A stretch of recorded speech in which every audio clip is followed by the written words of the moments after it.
The Mandalorian. You loved it, right? I loved it. At first, I maybe was a little bit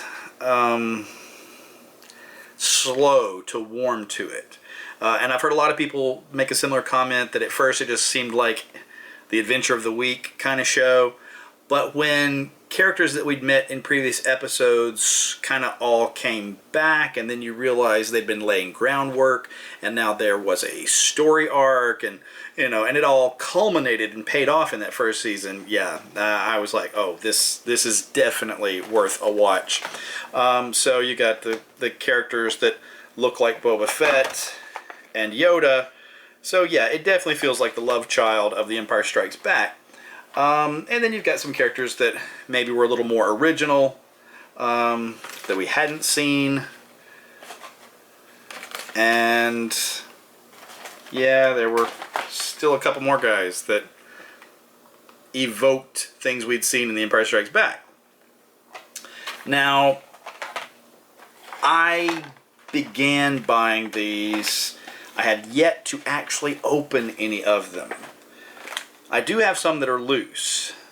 The first Mandalorian figure I got was the Includes Exclusive Retro Collection figure that came with the Mandalorian Monopoly set. Bought this, and I was a little bit miffed. I was like, why would they make a big, expensive game have an exclusive figure that's an army builder? What are they thinking, So I didn't open it. It's still sealed. So technically inside here was numero uno for my retro vintage Mandalorian collection. Then I found out that for far less than the price of that game, I could get loose ones from a website. Hello, Tongori, or however it's pronounced. So I first bought 2, and then on a subsequent order I said, no, 2's not enough. I'm going to have 4. So I bought 4 Remnant Stormtroopers total in 2 larger orders from Tongori. So my collection actually began loose with these guys, but they're virtually indistinguishable from the vintage Stormtroopers. So this wasn't really a unique tactile experience. Visually they're different, but aside from the stiffness of their joints, they feel exactly like the vintage Stormtrooper figure. So let's go ahead and open these guys. I tracked down a set of these, and then I ordered some online on a pre-order, and then some started showing up in stores, so I bought them multiple times. And then the pre-order finally arrived, and the hardest one to find at first was Cara Dune. Then she started showing up in greater numbers, so I wound up with multiples of her, multiples of the Mandalorian, because I thought I might do a custom of him. Now they've announced that they're actually making the custom I was going to make in the Mandalorian Vintage Line Numero Duo. I got those on pre-order now. Now I thought, I might actually do a video where I open these on camera. And then I put it off, and then other channels did similar topics, and I thought, oh well, it's just going to look like I'm, the flavor of the month now. So I'll wait. Then they announced the second wave was coming out, and I thought, well, now's really the time to do this. And the more I thought about doing an unboxing video where I literally cut the figures off the cards, the more I thought, yeah, this is a really good way to approach it for my Toyaholic channel, because it brings to mind certain stories. So let's tell those stories while I open these 7 figures here. So you got to start with the Mandalorian. So vinyl cape, so very retro there. And the first thing that I should say is, number one, my X-Acto knife has a broken point.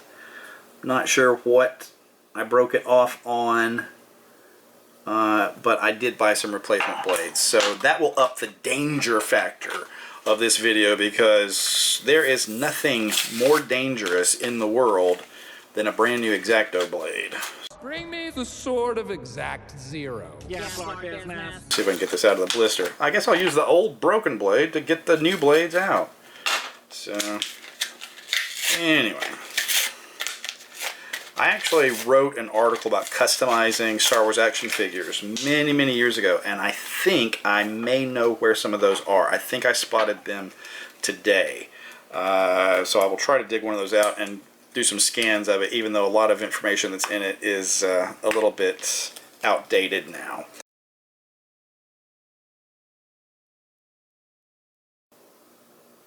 So I was in, I guess, my 20s, mid-20s, so it's like half my life ago, and I was somehow or another corresponding with one of the toy collecting magazines, and they asked me to do a piece on customizing vintage Star Wars figures.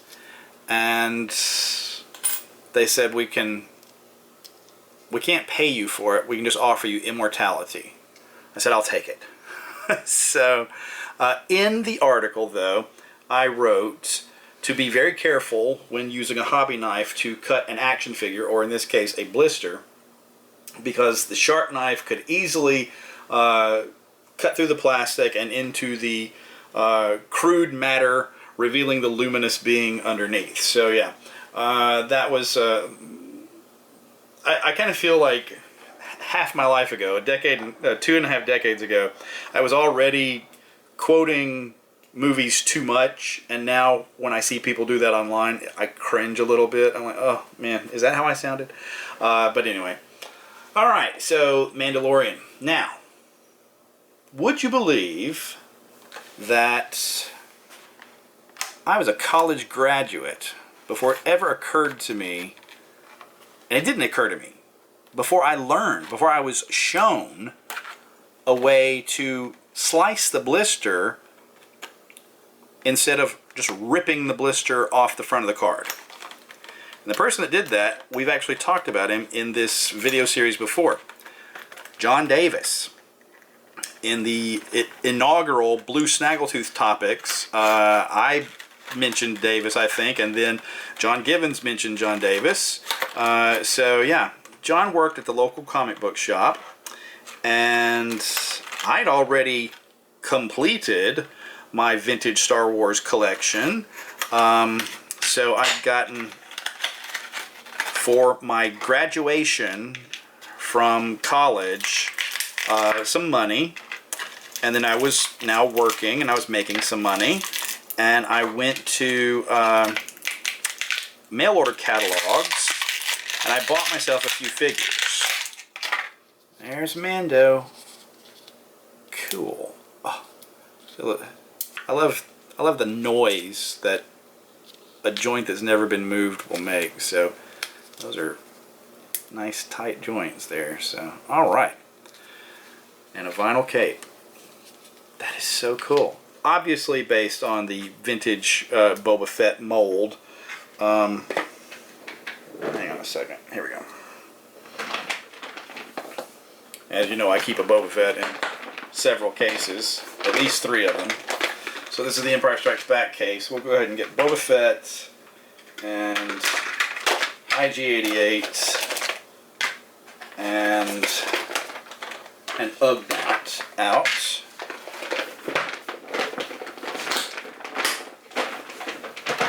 There's Fett. And there's Mando. So you can see a little bit of a lineage there, mold-wise, as it should be, really. So yeah, I graduated UNA, and I love that his gun evokes the Star Wars Holiday Special. I only had 3 Star Wars figures left that I needed. I must have already gotten Blue Snaggletooth.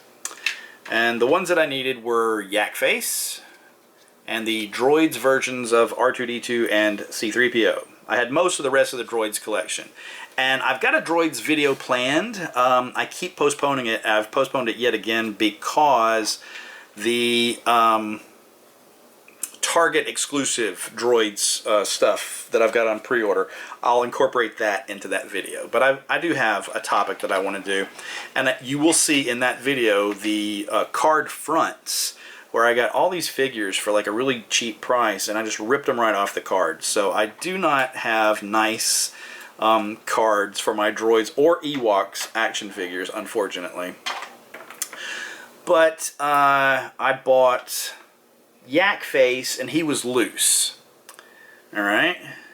And this is the same figure, the one Yak Face I've had since 1992. And I think he was about the same price as R2 and 3PO from the droids line combined. So I want to say these guys were $30 each at the time from the mail order place, and he was $60. So yeah, I wasn't really comfortable dropping that amount of money, but hey, I had the cash and I had relatively few bills. So, but he wasn't going to come with a coin or anything. And I wasn't sure about a weapon, because it's a little bit riskier back then with the mail order than what, you know, eBay became, where you can track these packages and everything, and you can, you know, contact them and get instantaneous, you know, responses. You know, you wrote them a letter and you said, have you still got this? And you hoped they still had it. And then they wrote you back and said, yes, I've still got it. And a week later you send them money. And a week after that, maybe, I mean, it was a month-long ordeal to try to get anything from these mail order catalogs. So he was en route from a description. I didn't know what he looked like. I had not seen a photo of him. I didn't know what all was included. But I went to the comic book shop, and there was John Davis, and he was a couple years older and had already been through that point in life where he needed money, and he sold off his Star Wars toys. And I wound up with a few pieces that had been in his collection. And he complimented me highly at the time. And he said, I needed a little bit more for this one, but I'm going to make you a good price because I see in you a good home for my things. And it touched me then, and it still touches me to this day. So I go to the comic book shop. I've already sent the payment for Yak Face, but he has not come in. And John's manning the register, and he goes, oh, hey, found some stuff. And he slides a few pieces across the you know, glass top case next to the register. And among them was this weapon, which is, or I've got a handful of them here, but one of these was the one he gave me. Which is, according to Rebel Scum's Vintage Accessory Guide, this is the Skiff Guard Battle Staff. 3 figures came with this, Barada, Nikto, both of whom I had, and some releases of Yak Face. And so I just thought it was kind of cool that when the figure arrived, he didn't have anything. He didn't have a coin, he didn't have a weapon, but there was a weapon from John Davis already sitting there waiting for him to arrive.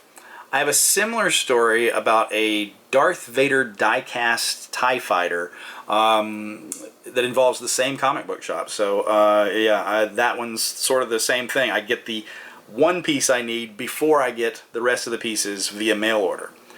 So Yak Face was the third from the last Star Wars figure that I needed of the vintage toys, and he arrived loose. He was not on the card. R2 and 3PO arrived, and they were still on the card. And I could not bring myself to rip them off the cards. Now, the cool thing here was that R2 and 3PO were the very first 2 Star Wars figures that I ever had. The classic ones, the gold and silver and blue ones. I don't still have the very first 2 Star Wars figures I had. They were stolen out of my desk at school. I put them inside the desk. We all go outside to recess. When I came back from recess, they weren't in the desk anymore. So after that traumatic incident, I never took my figures to school again. Pretty sure this happened in the 3rd grade, so someone in this photo is a thief. By the way, the name of the grade school was Webster Elementary. Check out the typo where it says Webster with an extra E. Yeah. How come no adult caught that? No one at the school caught it. No one at the photography studio caught it. I pointed it out to my now grown classmates online, and a lot of them were like, wow, I've never noticed that. Go back to 2nd grade, it also says Webster. Go back to 1st grade, and it says Webster Elementary. Honestly, I just want to mark these things with a red pen and mail them back. Say, you got an F. But, you know, classic R2 and 3PO began that journey, and Droids R2 and 3PO ended it. They were my bookends for the vintage Star Wars toys. And these guys just look so great, I never could open them. I didn't know the trick yet about slicing the blister off the card.